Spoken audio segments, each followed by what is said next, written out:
دوستو پاکستان میں سٹرس پر بہت ساری بیماریاں تقریباً 7 کے قریب جو اٹیک کرتی ہیں اور بہت نقصان پہنچاتی ہیں اور ایکسپورٹ کوالٹی کو نقصان ہوتا ہے.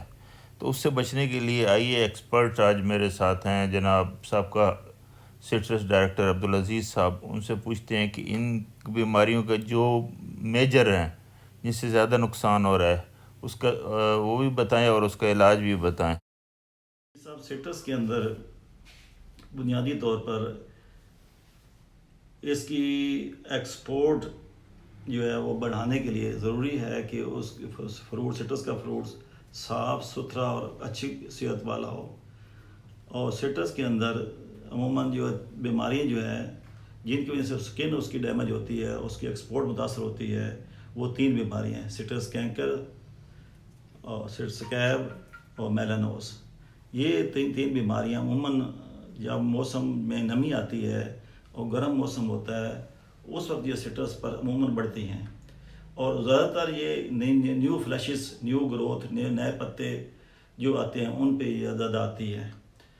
تو سب سے پہلے ہم ڈسکس کر لیتے ہیں سٹرس کینکر کو. سٹرس کینکر کیا ہے؟ سٹرس کینکر دراصل بیکٹیریم زینتھوموناز جو ہے اس کی وجہ سے ہوتا ہے، لیکن اس کو کنٹرول کرنے کے لیے اس کا پورا ٹوٹل کیور نہیں ہو سکتا، بلکہ اس کی پروٹیکشن میجر ہم اڈاپٹ کرتے ہیں. تو اس کی وجہ سے پودا جو ہے اس کی گروتھ صحت مند ہوتی ہے. اور زیادہ تر عموماً کاپر کا جو ہے وہ مکس فنجیسائڈ اسپرے کرتے ہیں جس سے اس کی بڑھوتری اچھی ہوتی ہے اور وہ جو کینکر کمی ہو جاتی ہے. اس کے ساتھ دوسرے جو ہم علاج کرتے ہیں اس کے بولتے ہیں وہ ہے شاخ تراشی، کہ جس شاخ پر، جس پتے پر، جس فروٹ پر یہ آ جائے تو کوشش کریں کہ شروع کے اندر اس کے پھیلاؤ کو روکنے کے لیے وہ سارے پتے اور فروٹ اور جو ٹہنیاں وہ کاٹ دی جائیں، اور کاٹنے کے بعد بورڈو مکسچر کا سپرے کیا جائے. بورڈو مکسچر جو ہے وہ 1:100 یعنی 1 کلو نیلا تھوتا، 1 کلو چونا اور 100 لیٹر پانی، یہ 3 جو ہیں اس سے ملا کر یہ سپرے کیا جائے.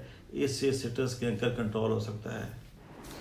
اس کے علاوہ دوسری 2 بیماریاں اسکیب اور میلانوس جو سٹرس کے فروٹ کو جو متاثر کرتی ہیں، وہ یہ دونوں بیماریاں ہیں. اسکیب کی وجہ سے سٹرس کے اوپر جالا بن جاتا ہے، اور میلانوس کے اوپر داغ بن جاتا ہے اور فروٹ جو ہے پلپا ہو جاتا ہے، نرم سا ہو سکتا ہے اور گر جاتا ہے. ٹھیک ہے. یہ بیماریاں جو ہیں وہ ایکسپورٹ کو، کوالٹی کو بہت متاثر کرتی ہیں. اس کے لیے ضروری ہے کہ ہم جو سالانہ 3 سپرے جو ہے فنجی سائڈ کے ہم کر لیں شروع میں اندر فلاورنگ کے فوراً بعد، فروٹ سیٹ ہونے کے بعد. دوسرا جو ہے وہ مونسون کی بارشوں سے پہلے، اور تیسرا مونسون کی بارشوں کے بعد. تو یہ 3 سپرے اگر ہم کر لیں تو شاخ تراشی کو بھی اپنائیں تو انشاءاللہ تعالیٰ یہ سارے اسکیب اور میلانوس کنٹرول ہو سک جائیں گے. ہمارے ہاں ایک اور ڈس آرڈر جو وہ ڈیولپ ہو گیا ہے سٹرس کے اندر، کہ اس کی بعض ویرائٹیاں جیسے لیمن کی بعض ویرائٹیاں ہیں جو پھٹ جاتی ہیں. تو یہ پھٹنے جو ہے فروٹ کا یہ ڈس آرڈر مختلف وجوہات سے ہوتا ہے.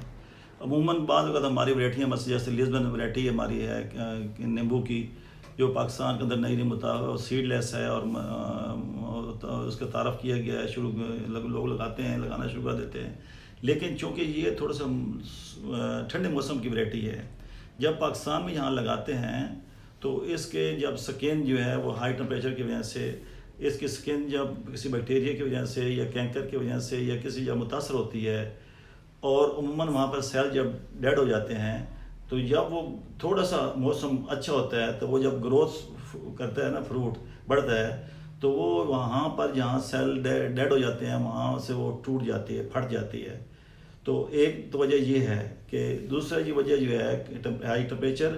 دوسرا یہ کہ پانی کی زیادتی اور کمی کی وجہ سے اگر باغ میں پانی کو تھوڑا سا سوکھت اگر پہلے شروع میں دیا جائے اور پھر یکدم پانی کچھ عرصے بعد پانی یکدم دیا جائے تو وہ جب گروتھ پڑتی ہے تو اس وجہ سے وہ فروٹ جو ہے وہ ڈیمیج ہو جاتا ہے اور وہ پھٹ جاتا ہے.